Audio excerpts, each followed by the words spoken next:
Merci beaucoup. Great. All right. Well, I guess people will continue trickling in. There's Steve. But let's see. If I compare who's here to the list of questions, well, Alex Kelly is not here, but Nate is.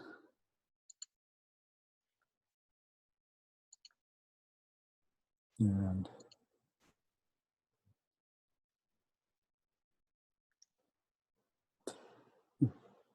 well, Alex's question would be an interesting one to answer.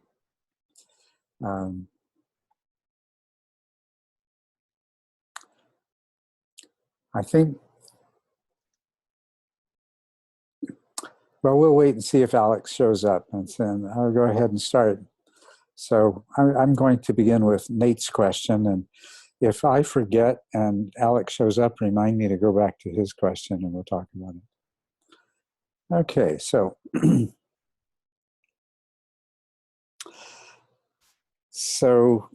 Nate says, in TMI, you mentioned that insight into no self is what brings people to achieve first path. You've also mentioned elsewhere that there are different gateways from first path to second path, and that affects the progression of how one achieves third path and beyond. I was wondering if you could talk about the different progressions that could happen.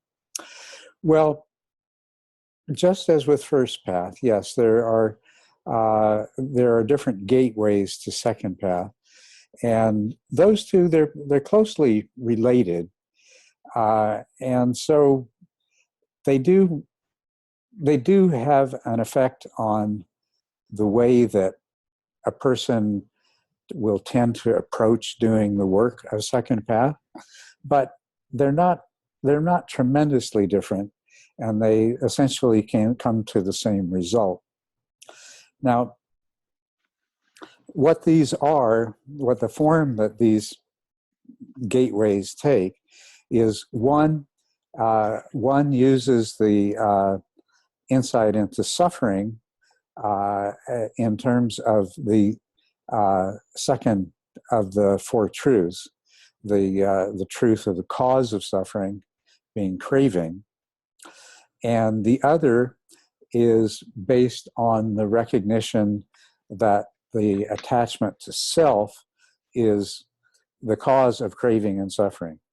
So you see, since self-attachment gives rise to craving and craving gives rise to suffering, that it's really sort of what point in those progress in the progression of those three that the person insight focuses in on. If it focuses in on the suffering craving connection, or it focuses in more on the craving self-clinging connection. So typically the form that it's a deepening of the insight of an insight that you've already achieved as a part of stream entry, but it's drilling into it into a much deeper way.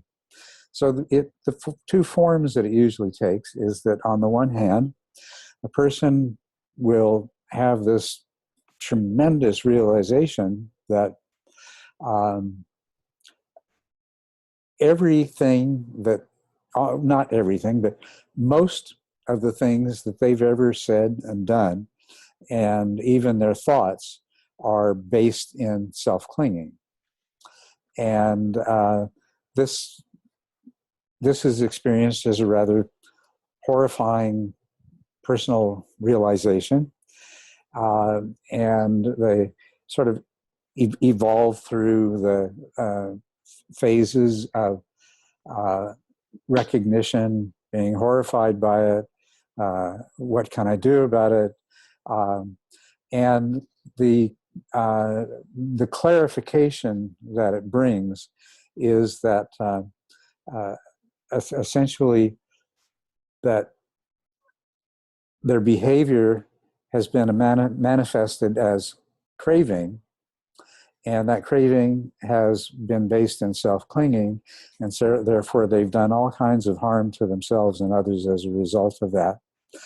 And what this does is it has a very empowering effect.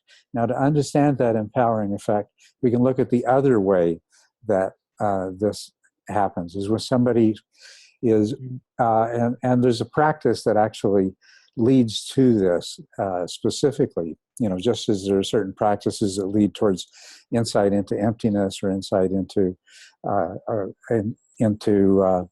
impermanence and so forth. A practice of examining mental states. Now, this is the third application of the four application of mindfulness of mental states.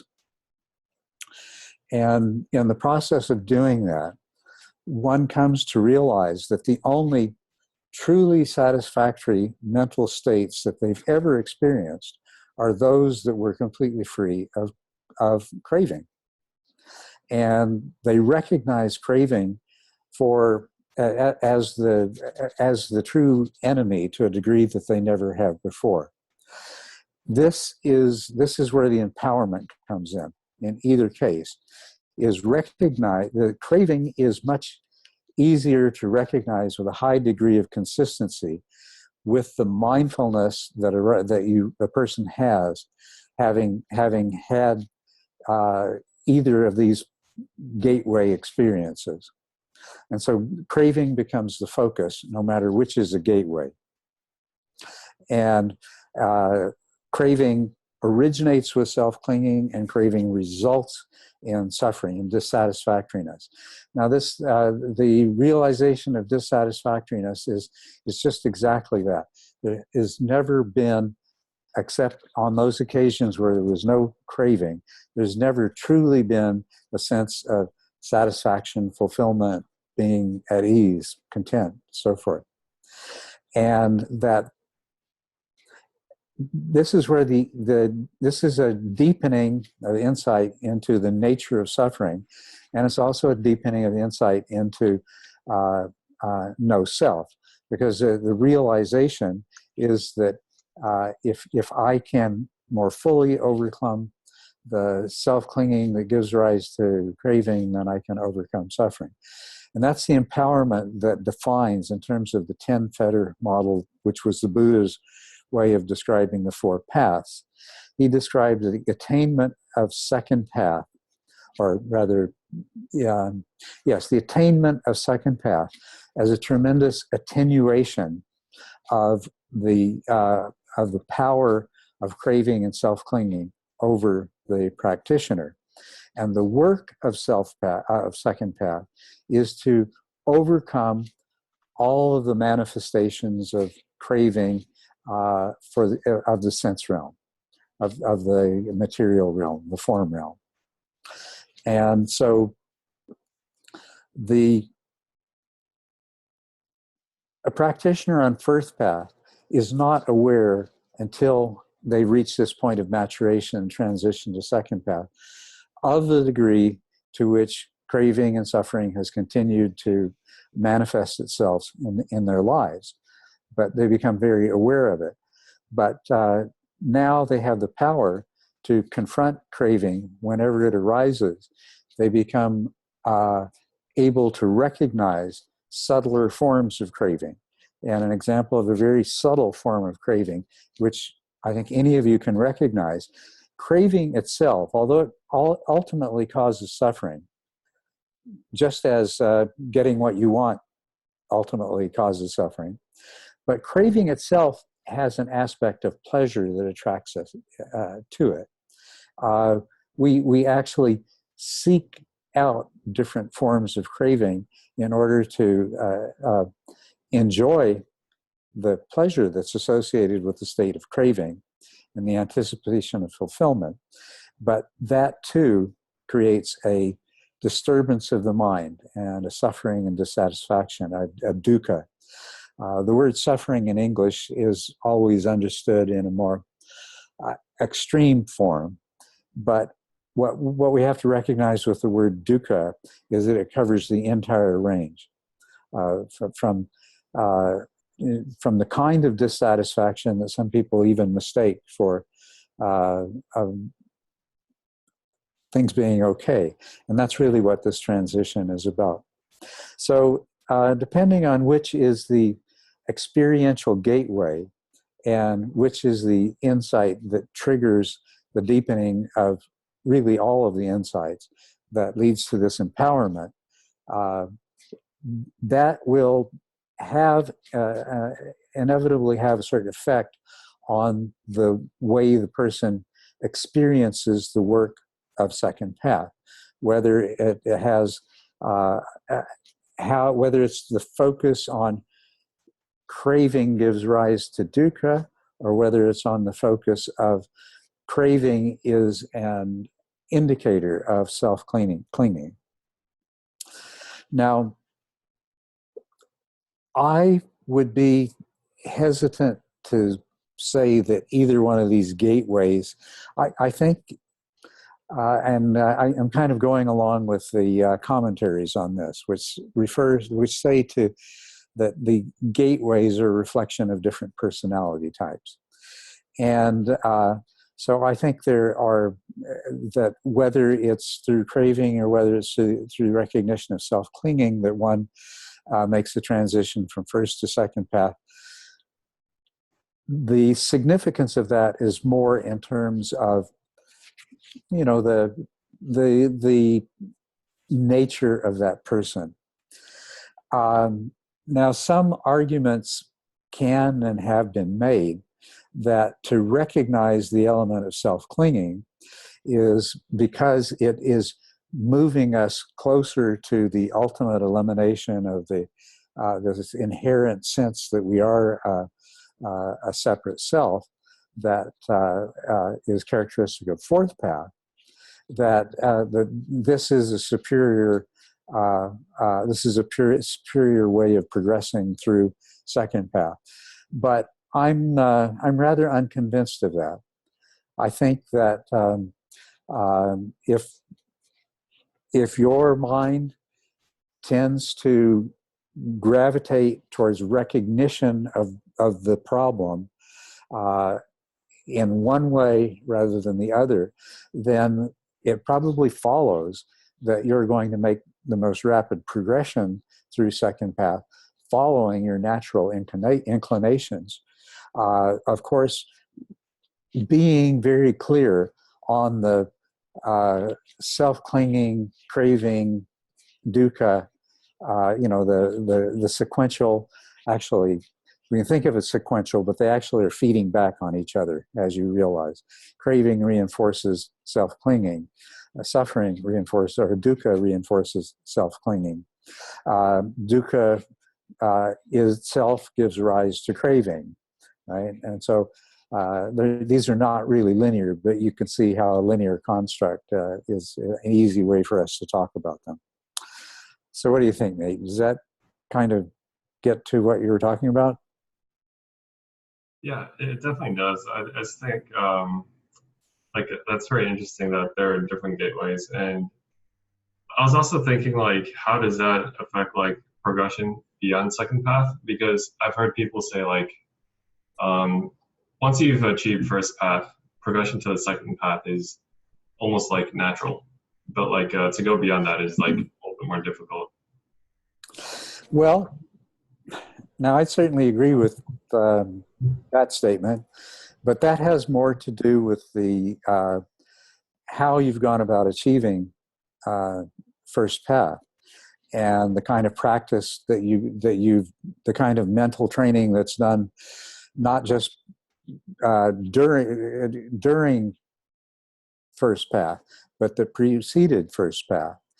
Now, what I'm doing, what I'm trying to do with my students and in TMI is to develop those mental faculties.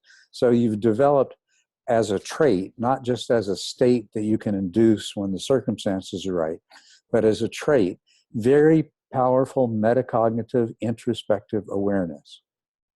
And the sort of apana samadhi. I call it stability of attention, but attention comes in different degrees of stability, and the ultimate stability of attention is apana, where it's the complete absorption of attention into its object, even though it may be only for a second, and it may be a whole series of objects. When it's on any object, it's totally on that object. So by cultivating this kind of mental stability, or mental faculties, stability of attention, and very powerful mindfulness in the form of metacognitive introspective awareness, it becomes much easier to progress to second path and beyond second path. You can see the value of metacognitive introspective awareness in doing the work of second path that I just described. Well, it's that much more important when it comes to third path. So the degree to which the mental training and the practices that a person has done to arrive at first path and perhaps second path, whatever shortcuts, whatever shortcomings there are of that methodology, they're going to catch up with them in the higher paths. And this explains why people who practice in certain ways often spend a very, very long time in first path, and in certain traditions, very few people get beyond second path unless they develop the particular skills that they neglected along the way. Now, they can actually develop those skills much more readily and much more easily, having already reached those path attainments. I mean, to be able to meditate in a state where the hindrances are no longer disturbing, where there's where you already have a lot of insight, a person can easily catch up. But this is another way of understanding the Yuganada Sutta, where the Buddha says that for those who have developed vipassana, go and go find the teacher and learn samatha. For those that have primarily developed samatha, but not vipassana, go and find somebody that teaches vipassana. But the name of the sutta is Yuganada, means yoked together, and this is the other way that he suggests, is that you develop samatha and vipassana together. Right?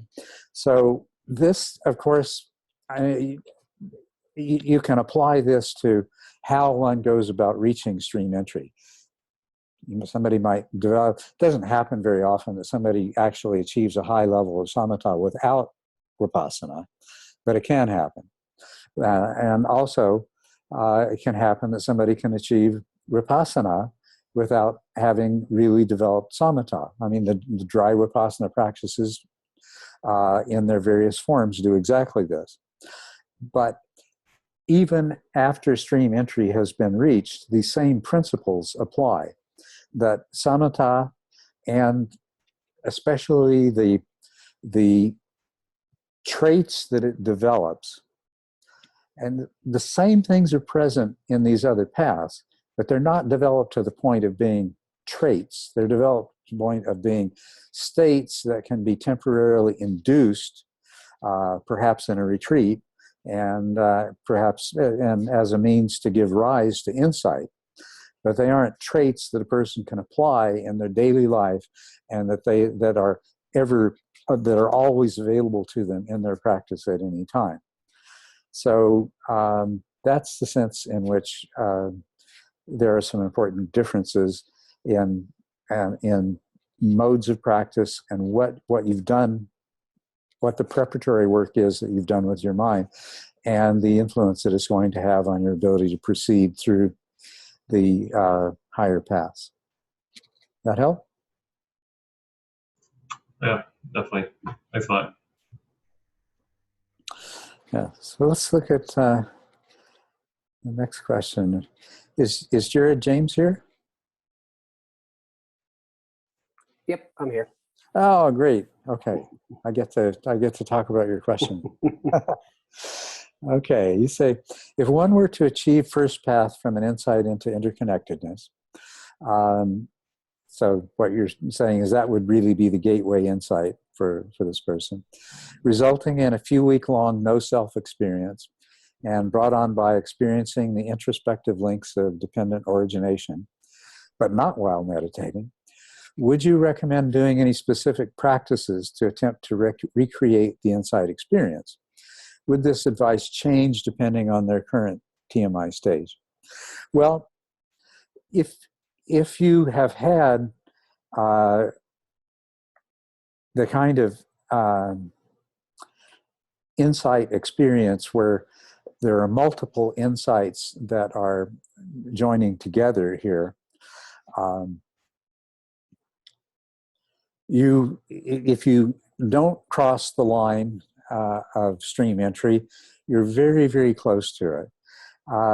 In terms of the practices, the practices that gave rise to that insight would be good ones to use. Now, if you're at stage 6, it might not be too easy. The other thing that is really important to practice, and this would especially be the case if it hasn't actually brought you across the barrier to stream entry, is that you continue to try to experience the world from the perspective, or to see how, let's put it this way, to see how this perspective that was so totally clear during the insight experience, how it still applies and is valid in your ongoing daily experience of everything else. This is a very good way to allow these insights to deepen and mature and bring you to stream entry. Or if they've already brought you to stream entry, to begin to continue the work that constitutes the work of first path. Now, if somebody is at stage 6, I would strongly encourage them to continue to complete the development of exclusive attention and powerful metacognitive introspective awareness. Because then, especially to the point of effortlessness, because then, since the gateway insight was the links of dependent origination, and I would suspect if it led to no self, it must also have gone beyond the links of dependent origination to the doctrine of dependent origination itself, which says that absolutely everything is a result of causes and conditions and is in turn causes and conditions for everything else, and that therefore everything is causally interdependent.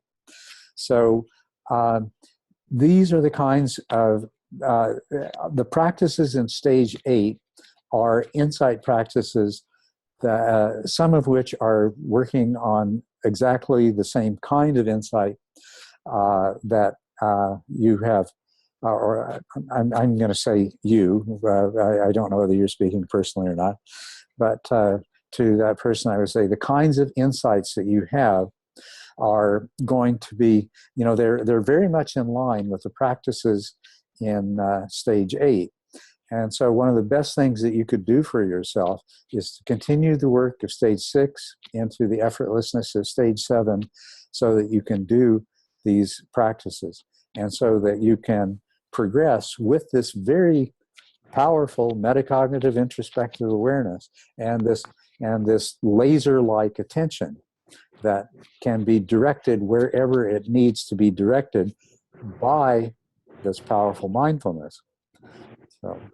So that it's being put to its optimal and ideal use. So there's, just to sum it up, there's 2 things. One is continue to develop those mental faculties, and then take the gift that you've already received in terms of the degree of insight that some part of your mind has already assimilated, and to the degree that you can, keep that alive and growing and spreading within your mind system. In circumstances where it's not very apparent, recollect it and see its truth in those situations as well. Very good question. Thank you for asking. Yeah. Okay. Mike. Mike here?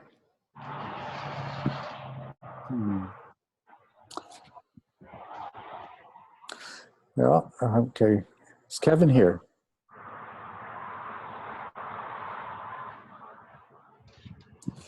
Okay, we can still. Yes, hello. Oh, you're here. Okay, great, Kevin. Yes. Okay. Can you please elaborate on the material in stages 4 and 5 and the moments of consciousness model regarding the best approach to setting conscious intention to generate perceiving moments of attention and awareness? In stage 5, I see multiple conscious intentions. Intention to observe the meditation object, intention to maintain continuous extro and introspective awareness, intention to detect subtle dullness, intention to intensify vividness of attention. But when sitting in in the stage 4-5 zone, after completing the stage 4 transition, and while at breath at the nose, I'm not sure best to how to handle these multiple intentions and what an optimal approach feels like.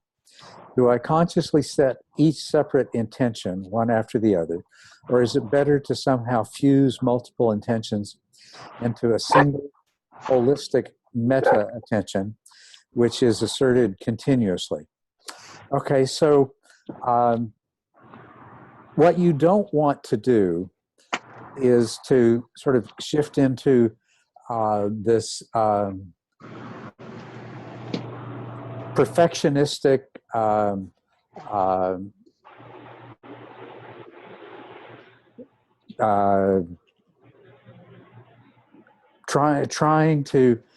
trying to do more than you need to do, setting too high a standard. Like, I am going to manage to hold all of these intentions in my mind simultaneously, or I'm going to somehow integrate all of these intentions into one meta attention.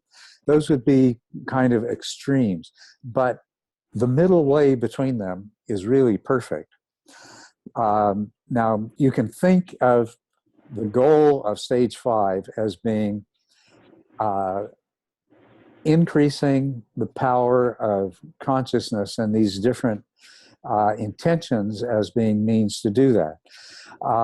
Increasing the power of mindfulness corresponds to decreasing dullness. So detecting subtle dullness is essential to overcoming subtle dullness.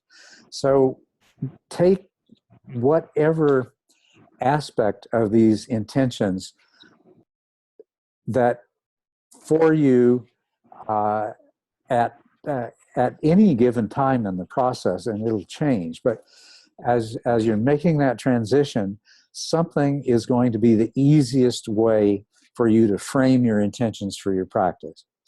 For example, and this would be a really good starting point, is that you begin with trying to detect subtle dullness, and then as a part of that is an introspective awareness of the vividness and clarity of your attention and your awareness.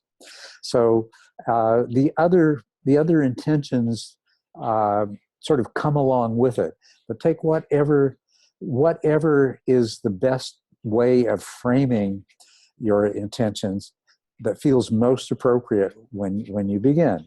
And of course, you can't do much to correct subtle dullness until you can recognize it. And the ways to recognize it is by coming to the place where you have enough introspective awareness to recognize that the clarity of either or both awareness and attention has diminished. Do you follow me on this? So, and don't try to treat them as separate intentions that you've got to do this incredible juggling act of holding them all at once. And don't feel like you've got to, I mean, they're going to all come together by themselves. So let that merging into a single meta attention, let it develop on its own. Okay, that's great. I mean, I know, when I was reading stage 5, I really loved, because I was struggling in stage 4. It's like, okay, how do I get these more perceiving mind moments? Right. It's like, oh, I really want to do that. How do I do that?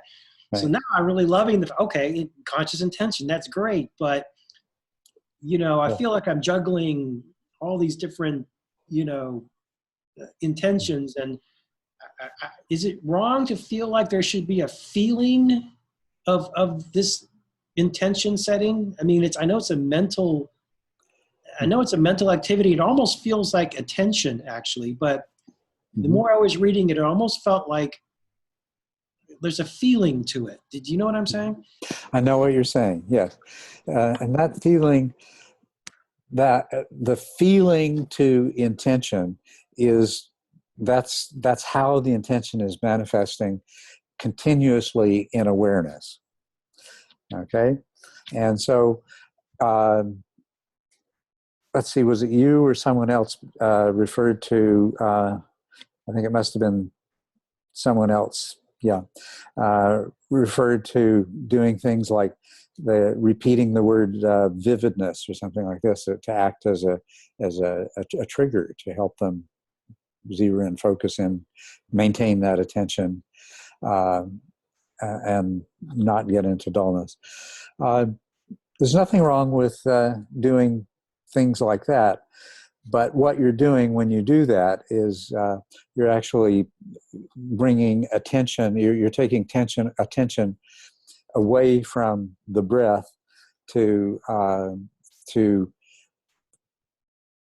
shift it to the concept of intention and the word vividness. So that's fine as an initial kind of approach to, but you want to let that go as soon as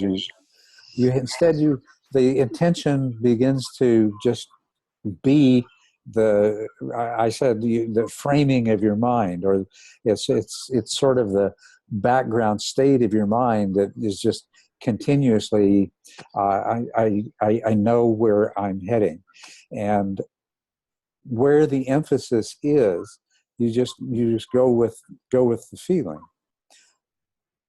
Right. I'm trying to stay away from a lot of concepts when I'm doing this. Mm-hmm. Right? Because I'm trying to not add a bunch of layers that I know I'm going to have to try and remove later. Right. But am I correct in understanding that it's probably not a good thing to be trying to set an intention of, I'm intending to work with the concept itself, like I'm intending to create more perceiving mind moments.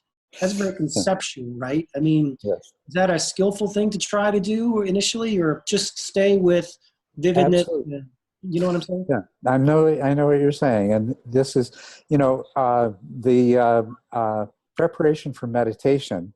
That is the first step in the preparation for meditation, is to reflect on your meditation up to now, and choose what you would form the intention for what you would like to happen in this meditation. And then the next step is to not be attached to it. But I would encourage you to go ahead and prepare for your meditation in exactly the same way that's described there. You don't necessarily, I'm sure some of the parts of the preparation for meditation you probably don't need to do. They become very automatic. But that initial intention setting, that's where the conceptualization should happen. Okay? Concepts are there, and then once you're sitting and once you're doing the practice, you just want to keep that feeling alive of you know what you're doing, you know where you're going, you know what you want to see happen, and you're not grasping after it. So doing both of those conceptually at the beginning will be very helpful. Great. Thank you so much. I really appreciate it. Most welcome. Yes.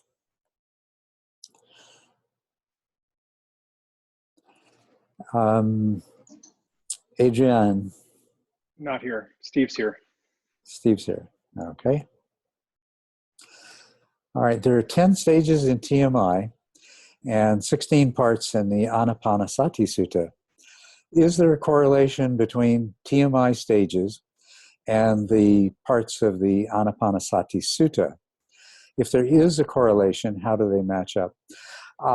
Well, Steve, you'll notice that there are scattered throughout the book excerpts from the 16 parts of the Anapanasati Sutta. But I can just kind of sum that up.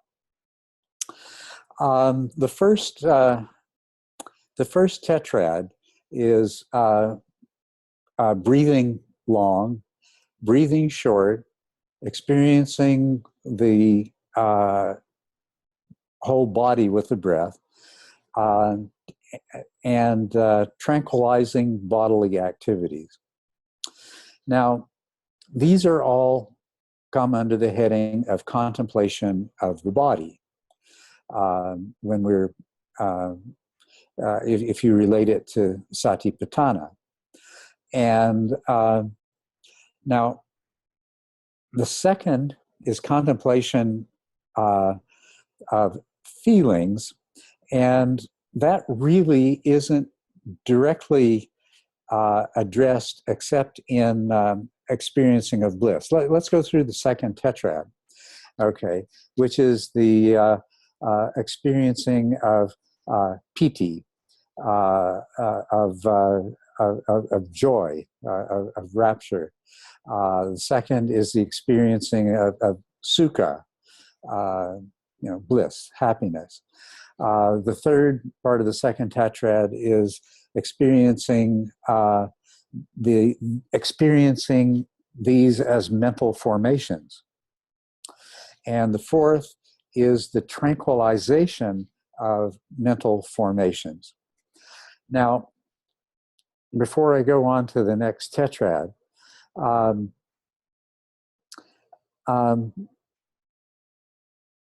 the first three of the first tetrad, breathing long, breathing short, experiencing the whole body, this really describes through stage 6, and then 7 is a transition. The calming of the bodily formations, which is the fourth of the first tetrads, actually goes together in the 10 in the 10 stages that I've outlined, with the experiencing of piti and the experiencing of sukha. So the fourth and the first two of the second tetrad, so we'll call them the fourth, fifth, and sixth of the 16, those are really all stage 8. And then the seventh and eighth, the recognition of mental formations and the tranquilizing of mental formations is the experiencing of mental formations and tranquilizing of mental formations, I should say. It would be a better way of putting it. It'd be easier if I had a translation in front of me. I do have a translation that I made myself. Anyway, but the experiencing of mental formations and the tranquilizing of mental formations, I think you can recognize as being that's the work that's happening. That's where stage 8 goes into stage 9, and what had been the very energetic aspect of piti leads into tranquility. So now the third tetrad, and this would be numbers 9, 10, 11, and 12, which are, let me see, I'll find my translation in the book here. I was trying to avoid having to flip through all the pages of the book, but it's going to be easier. Okay. Experiencing the mind while breathing in, he trains himself, and while breathing out. Making the mind tranquil and fresh, breathing in and breathing out. Concentrating the mind while breathing in and breathing out. And releasing the mind while breathing in and breathing out. These are essentially the practice of samadhi. So you could perhaps take the eighth part of the eighth item of the 16 in Anapanasati, the tranquilizing of mental activities, and the ninth one, experiencing the mind, the 10th one, which is making the mind tranquil and fresh, and the 11th and 12th as being well, you could take 8, 9, and 10 in particular as being what the main thing that's happening in stage 9, but there is also number 11, the concentrating the mind while breathing in is obviously a part of stage 9. But you could take this whole tetrad as describing being in the state of samadhi on a continuous basis. So that would correspond to that part of the Anapanasati Sutta would correspond to the way that one is practicing in stage 10. So you have the tranquilizing and the experiencing and the refreshing of the mind that from stage 9. In stage 9, you've actually entered into shamatha, and then the full maturation of continuous ongoing shamatha really corresponds to 9, 10, 11, and 12. Now, if you look at 13, 14, 15, and 16, which is the contemplation of impermanence and the contemplation of fading away and the contemplation of cessation and of relinquishment. Now, these are all referring to insight. So, and they're referring specifically to the insight development through cessation and would be into path attainment. So the first 3, there is this correspondence in the book. I think the ones for stage 8, I might have put at the end of stage 7, if I remember correctly. Should read my own book more often. Yeah, all right, here it is, yes. At the end of stage 7 as experiencing joy and experiencing pleasure. Let's see what it says. Stage 8.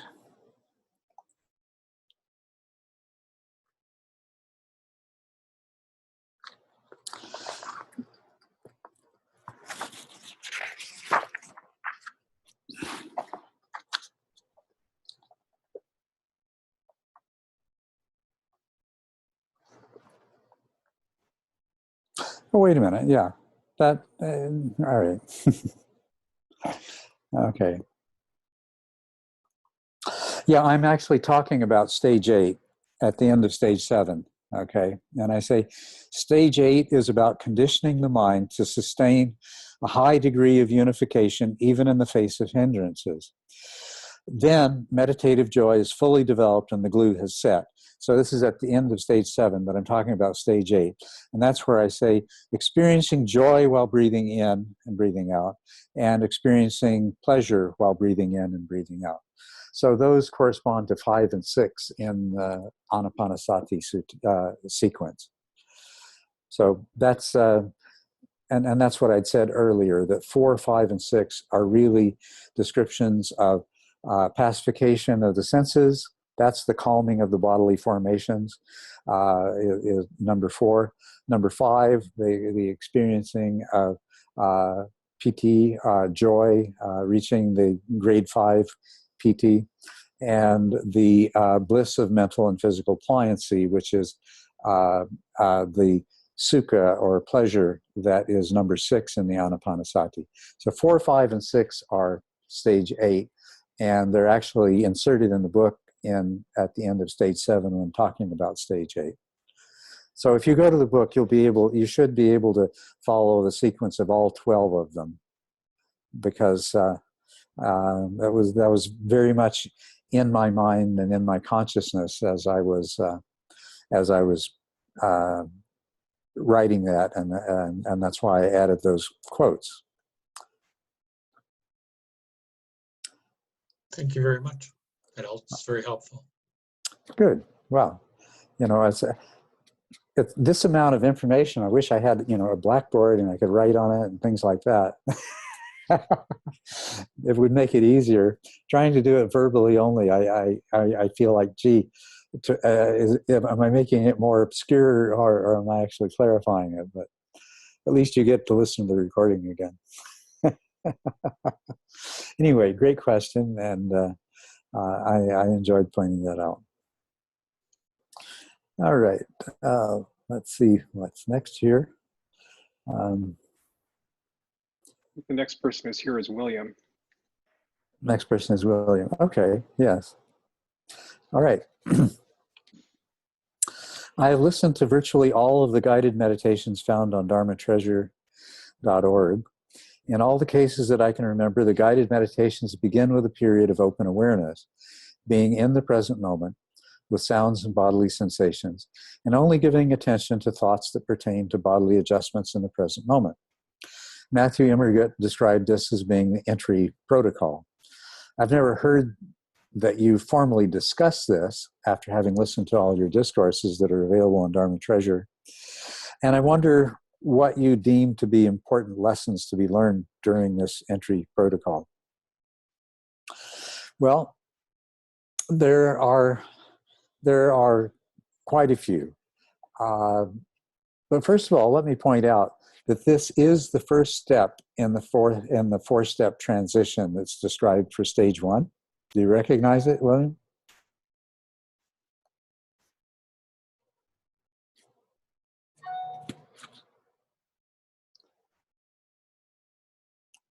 You sure William's here? Oh, yeah, yes, there you are. Okay. Yeah, do you recognize that as the first step in the four-step transition? So let's think of all the things that you're doing on that. Is first of all, you're coming into the present, and in a variety of ways. You're opening your awareness up to everything that's in the present. You're allowing your attention to explore the present. And as far as your thoughts go, what you're doing is you're only giving attention to those that have to do with the present. And so that would include things like, well, my legs don't feel quite right, so I'm going to readjust them. So this is the beginning of, a lot of these guided meditations, one of the things that I'm trying to help people to recognize is the distinction between attention and awareness, and what it means to be present, and how awareness is naturally present, while attention is the rascal that's always trying to run off to some other place or some other time, right? So it's kind of pointing that out, and and when you put it together with everything else, it's the beginning of learning the distinction between attention and awareness. In terms of not wanting to pay attention to thoughts that inevitably arise that are not to do with the present, you're already exercising introspective awareness. And that's so you're already starting. You're getting into this mode into the meditation mode. And then if you take it stepwise through the other 3 steps, then it becomes just a very gentle transition. And at each of the next, step 2 and step 3 of that 4-step transition, that's giving you lots of opportunity to work with attention and awareness, recognize the distinctions between them, recognize how they interact and how they work together. And and the more experienced you become in your meditation, when you're at stage 4, stage 5, stage 6, and if you're still doing this 4-step transition, which is not a bad idea at all, you're going to be able to apply everything that you learn to the events that are taking place as you are gradually restricting the scope in which you, let's say the range in which you allow your attention to move, and at the same time maintaining a high level of awareness. And then it's also the distinction between introspective and extrospective awareness that's also going to be coming clear. Now, somebody who's in stage 1, they're just kind of following the description. But somebody that's in stage 4, stage 5 is going to get a lot more juice out of this 4-step transition.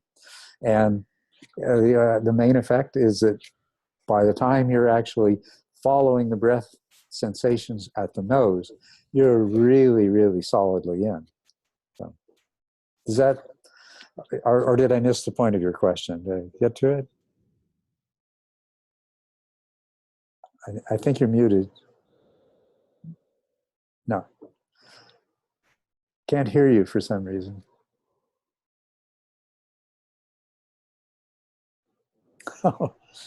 Oh, that's too bad. I'd love to hear what you say.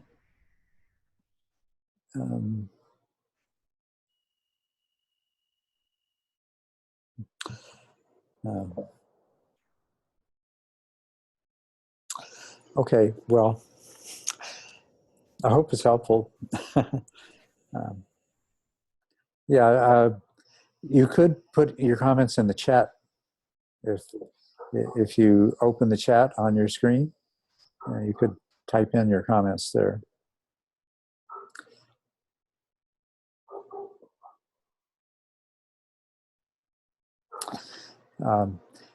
If you bring your cursor down towards the bottom of the screen, a menu will appear, and chat is one of the items.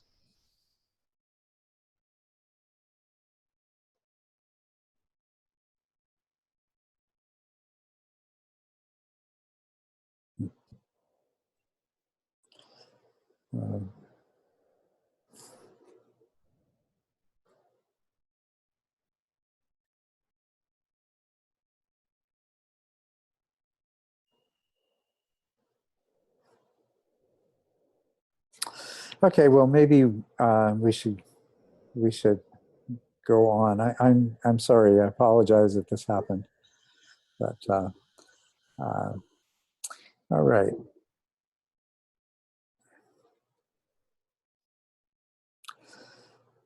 Janavi,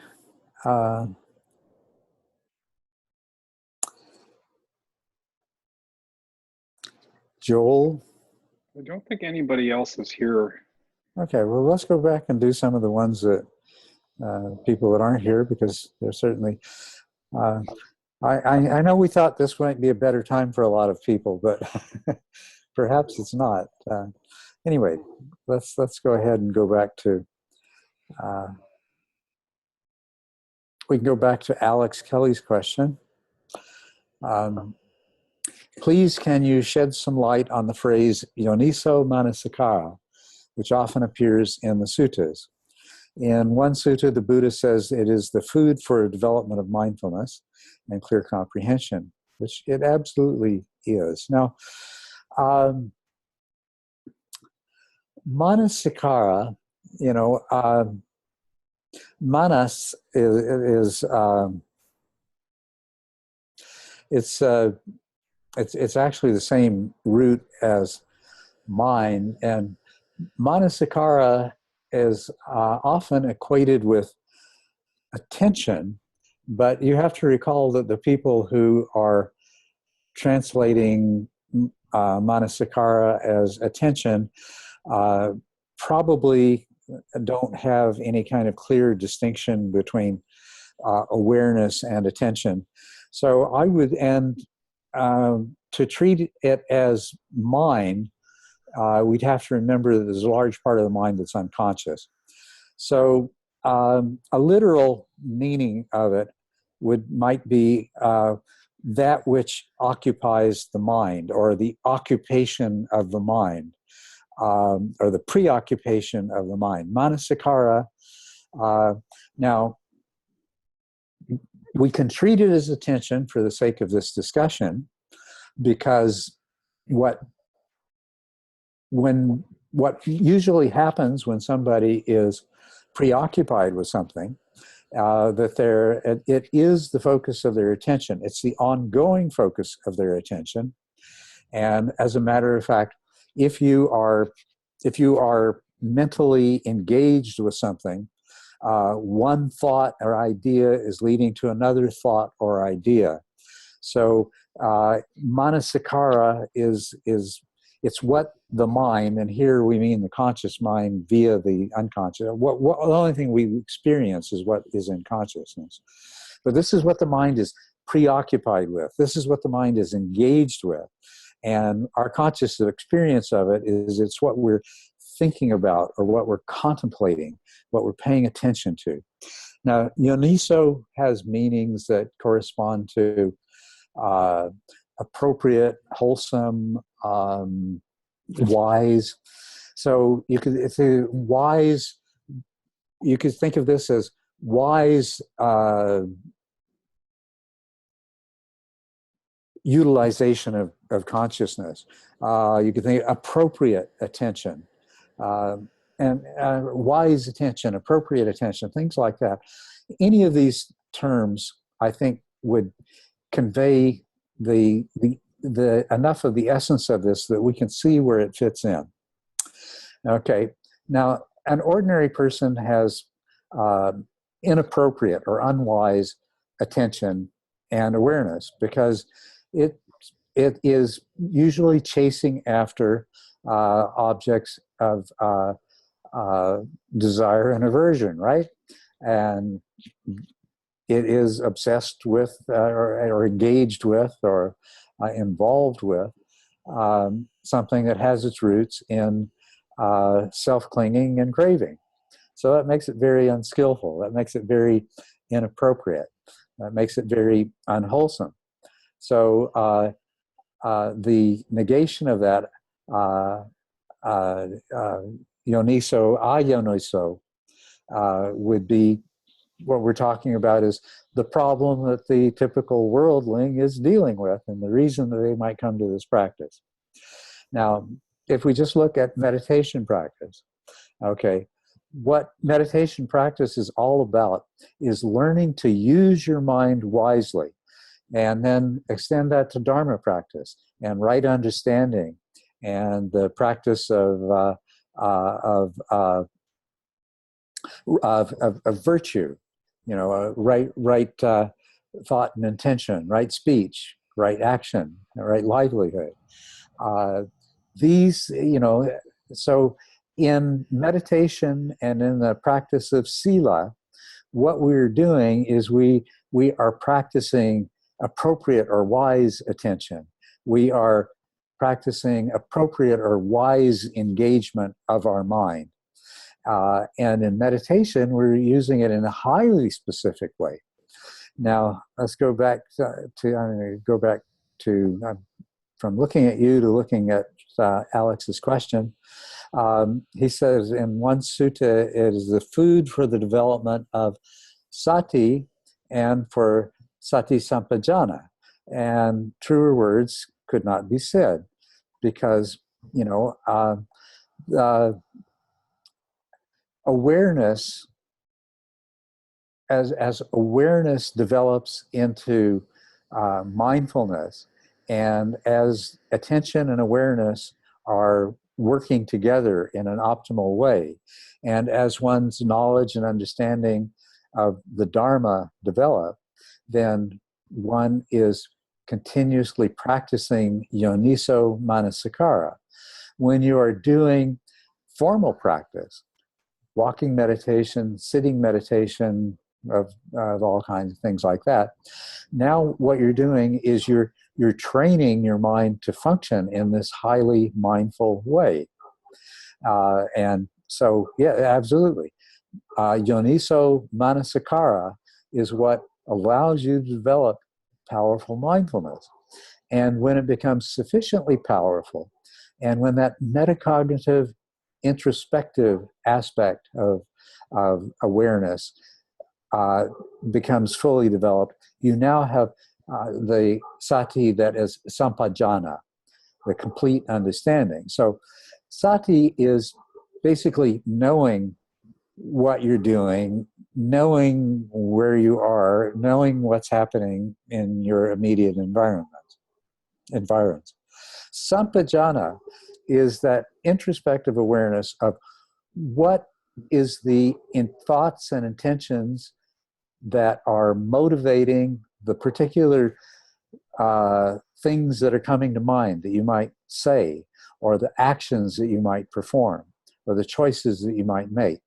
Okay, so that now where you have not only sati, the mindfulness of what you're doing, but also what is driving the intentions behind your thought, speech, and behavior, and then recognizing the appropriateness of those thoughts, that speech, and that behavior, which then gives you the opportunity to substitute those thoughts and your emotions with more wholesome ones, to refrain from unwholesome speech and engage in wholesome speech instead, and likewise for actions and other choices. Now, this is actually the definition of sati sampajana. And so it is not only is yoniso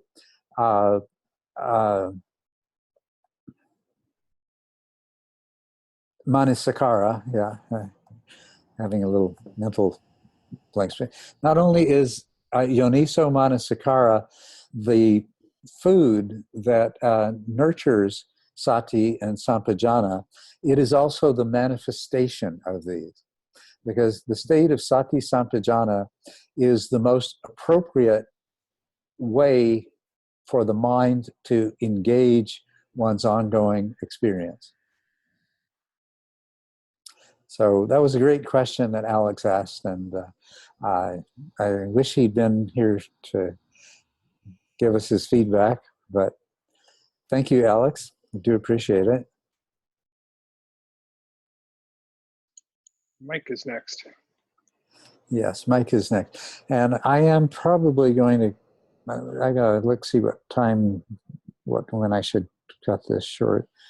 Well, okay, anyway, I might not get through all the questions, is what I'm saying. We're going to look at Mike's. So Mike had asked, I was wondering if you could talk more about the significance of the Kriyas and the best way to work with them. Since a Mahasi retreat I did in May last year, most of my sits have included some form of involuntary arm movements, some vigorous arm and hand flapping. Sometimes it's smoother yoga-like postures. Often it is accompanied by tension in the middle of the head. I attended another retreat last week and the energy disappeared on the third day, but a day after I returned, the movements were back again. Prior to the retreat, I had also sometimes started getting odd facial contortions. It's nothing unmanageable, although it's not particularly enjoyable either. I'd just like to know the best way to work with the energy, as it has been quite some time since it originally began. Now, this is something that I wish I had taken the time to explore much more thoroughly myself, rather than just leaving it at the level of, well, this is something that happens and it happens to everybody and it happens to a greater, lesser degree, and the best thing that you can do is just, let it happen, let it work its way through. I have gone a little farther than that when I'm instructing somebody that's going through this, or when I'm leading a retreat, and there'll often be quite a few people in the room that are dealing with this. I do have a few clues of ways to deal with this. One of the things is, to the degree which you can clearly experience energy movements in association with the involuntary bodily movements, you might be able to recognize sort of blockages that seem to be related to those movements. And I find that a lot of the people that are experiencing this can do that. And then I suggest that what you do is focus your energy or your attention on the energy movements that you feel in association with those blockages, and see if the energy won't follow attention. So see if you can't move the energy through that blockage, or sometimes by focusing your attention beyond the place where the blockage seems to be, kind of draw the energy through the point where it's blocked. And that was just that's something that I discovered that I could do, and that I've taught to people. Now, since then, I've taught people, I've led retreats with people who have way more experience with various kinds of energy practices. And I realize that there is a tremendous complementarity between meditation and yoga, qigong, Tai Chi, of course, and there's another martial art that I'm trying to remember the name of, where you're always using the other person's energy, there's, rather than Aikido? Aikido, yes, right, Aikido.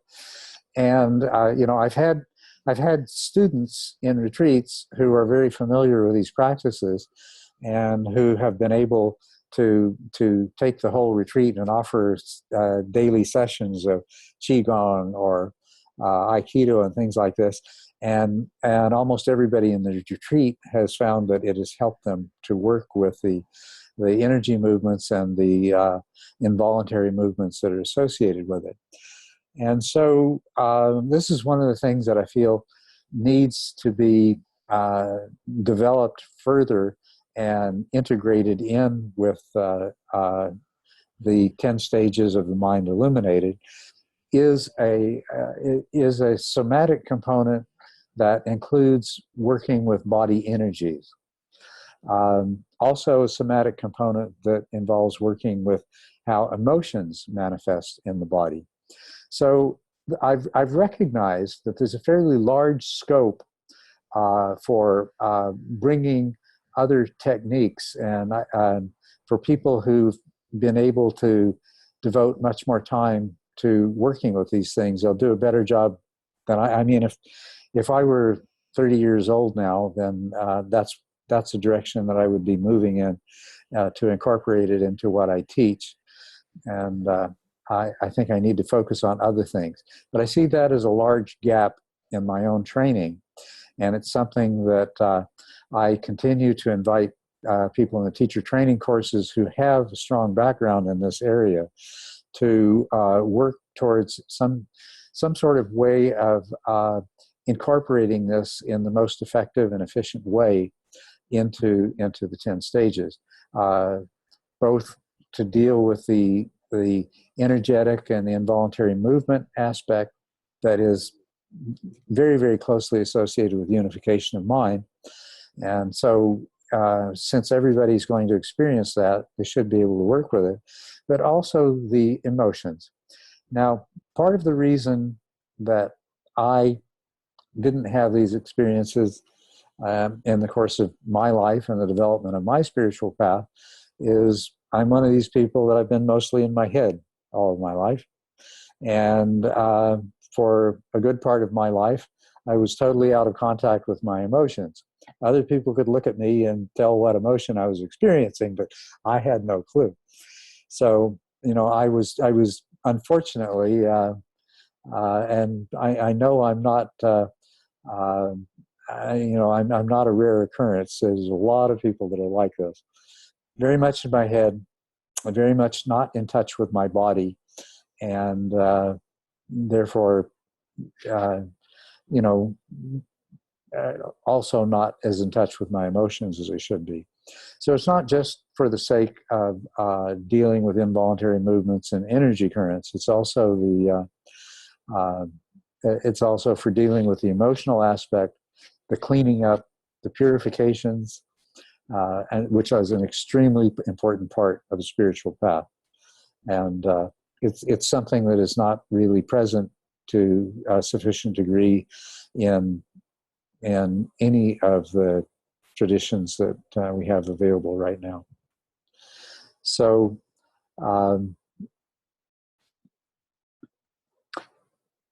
I would strongly endorse working with some very competent teacher in something that has to do with these with energy movements in the body. So there's Kriya Yoga and there's Kundalini Yoga. I'd be very careful with either of those to make sure that I got somebody who really knew what they were doing, because I heard some horror stories about what can happen. But Qigong, Tai Chi, things like that are, I think, really, really productive and safe ways to learn to deal with these. I wish Mike was here to give me some feedback on my comments there. But good luck with it, Mike.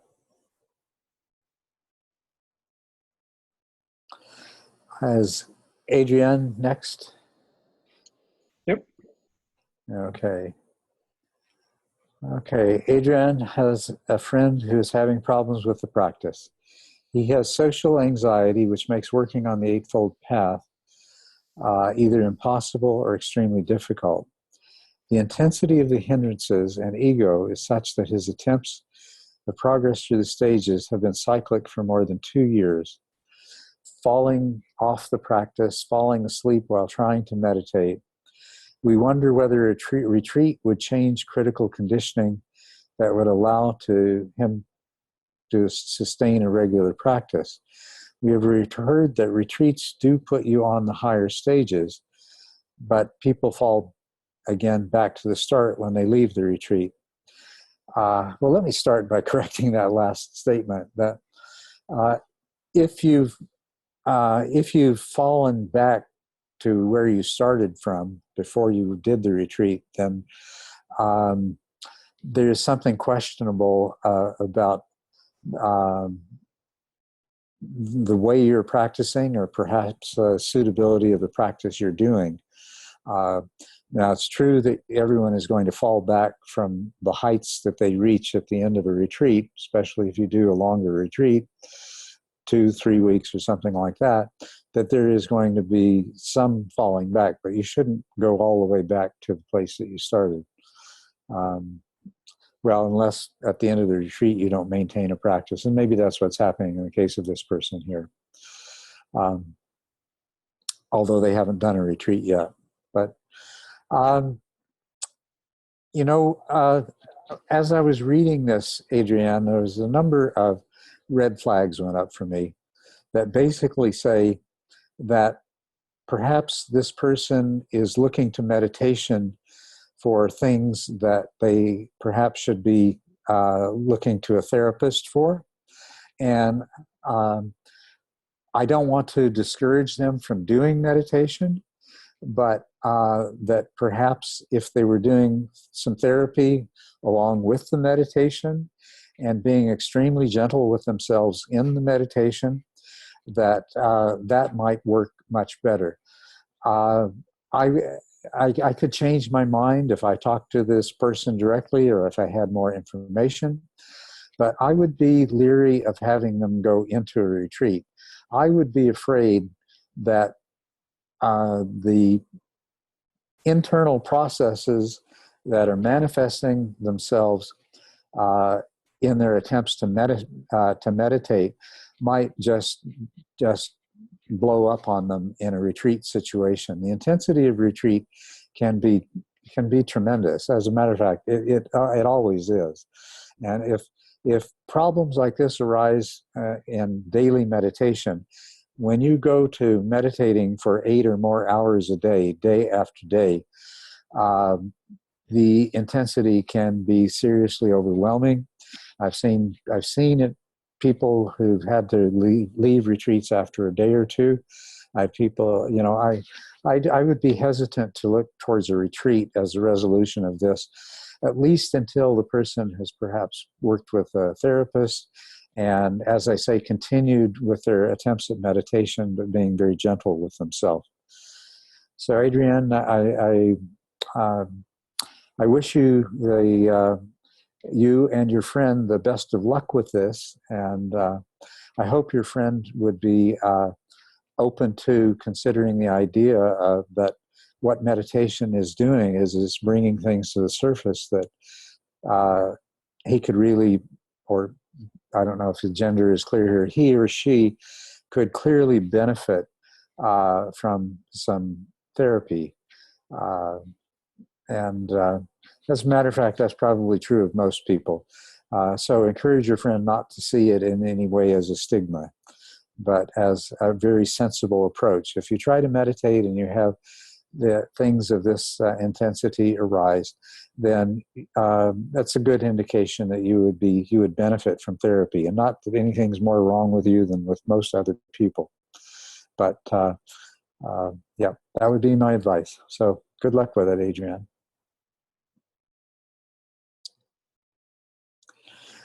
All right. I think I might make the next question my last question. So Alexander, he said he knew he wouldn't be here tonight. I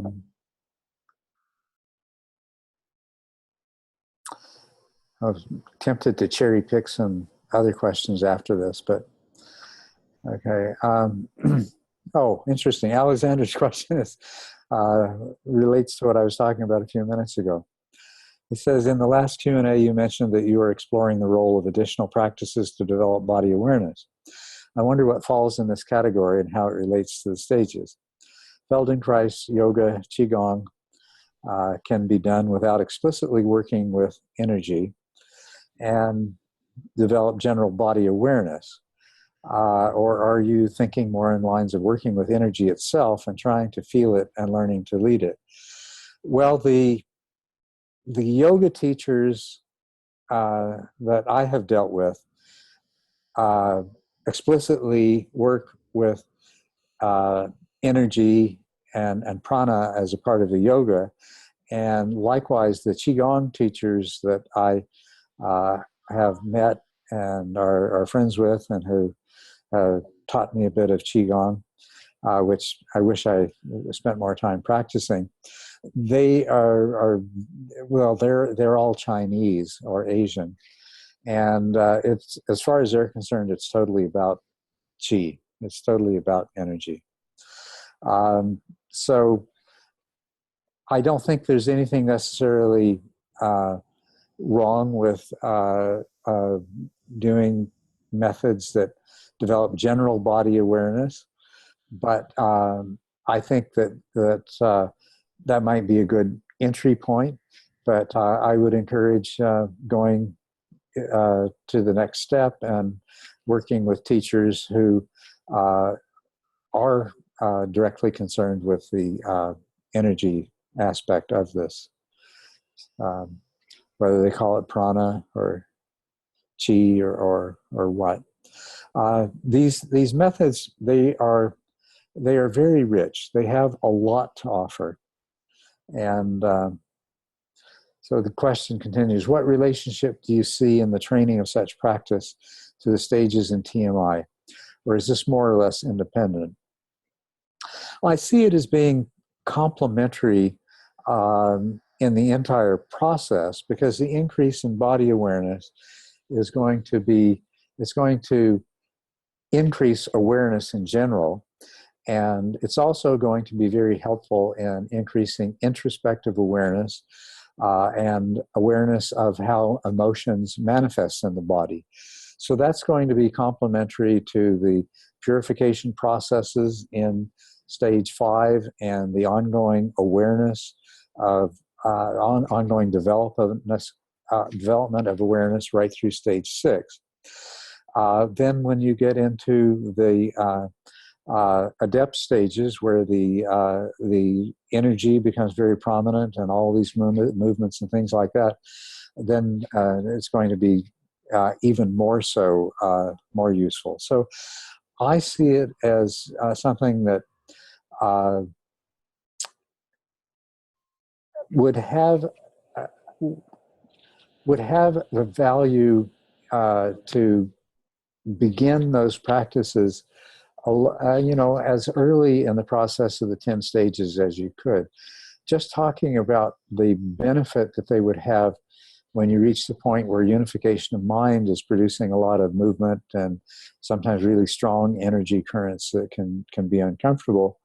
The people that I've seen that already have done a lot of energy work and familiar with it don't have anywhere near the kinds of problems that some other people do. So, and of course, it wouldn't hurt to begin at stage 8, but think of how much better it would be if you had already started doing something like Qigong or yoga that emphasized the energetic or prana kriya component back when you were beginning stage 1, 2, or 3. So that's where I would see it fitting in. The body scan in the style of Yuba Kin is it's something that a few people have found helpful, but also there are people that have done the Goenka retreats and have done the body scanning as a part of that, for whom it's created a certain degree of aversion to that they've had to deal with when energy movements and body movements start to arise. So that's something that I'm going to have to say what my observations are fairly mixed on, and I don't have the knowledge to say much more than that. But I've seen both value and I've seen both problems arising out of that body scan method. So I hope that gives you the answer you were looking for, Alexander.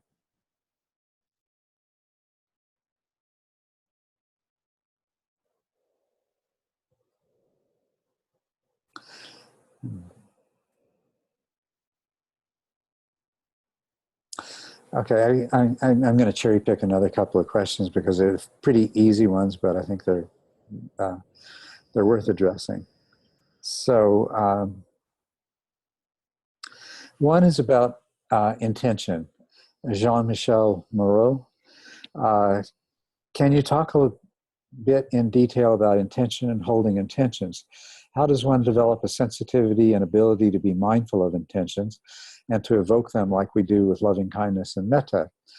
I have an example of what works and doesn't work, but I don't know how to generalize it. What works during breath meditation, I mentally say vividness, as I'm mindful of the vividness of the breath waning.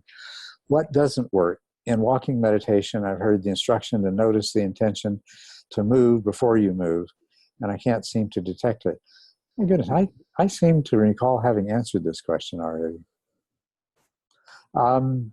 Okay, what attracted me to it was the first line, though, and that is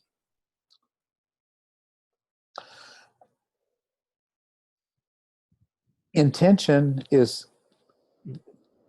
lies behind everything we think, say, or do. It's ubiquitous. It's everywhere. And what at the end of the overview chapter, I try to frame the practices for all of the 10 stages as being nothing more than forming and holding appropriate intentions, intentions that are appropriate to that stage in the practice. And I do that in the hopes of helping people to recognize that this is not something that you need to strive at, to recognize that it's not something that you do. And as a matter of fact, in that discussion of intentions, I point out that really forming intentions is the only thing our mind can do. And whether or not those intentions manifest has to do with all of the machinery down the road and even the environment that we're in when the intention is formed. Intentions are really the only thing that we do. And setting a ground for recognizing that intentions arise and the intentions that become conscious and that we act on are the ones that some kind of consensus of different parts of the mind system has been arrived at. What I'm trying to do is to guide people to make a simpler interpretation of the instructions to avoid striving. And what I've been finding is that some people will take the instructions to do with intentions and they'll make intention, they'll do just the opposite of what I'm hoping to help them to do. They'll say, okay, intention is this thing called intention. I have to learn to understand it. I have to learn to work with it. I'm not sure what it is. So this is going to be really, I've got to put a lot of effort into this. And I need to get somebody to explain it. And, intention is you form the intention, you feel like, oh, I'd love to have a cup of tea right now. You form the intention to get up and walk into the other room and make a cup of tea. And that you form the intention, you sustain the intention. You might get sidetracked along the way and put something away that you notice that you'd left out. Somebody might speak to you and you might, but the intention remains and you'll eventually end up in the kitchen turning on the hot water and making yourself some tea. And it's that simple with forming and sustaining intentions. And that intention is whether we're conscious of it or not, intention is really what we're doing throughout our lives. And I'm encouraging people to understand that and recognize that, not make it into something that's big and complicated and difficult. So I'm not even sure that is original intent. I'm not sure that's the original intention behind Jean-Michel's question, but I honestly recall having answered exactly that question previously. So I'm just going to go beyond it, and we're already an hour and a half. The other question that I wanted is, how important or helpful do you think it is for beginning students to work with an instructor trained in the approach taught in the mind illuminated? And I would say what I was just talking about is a good example. It's very easy to misunderstand.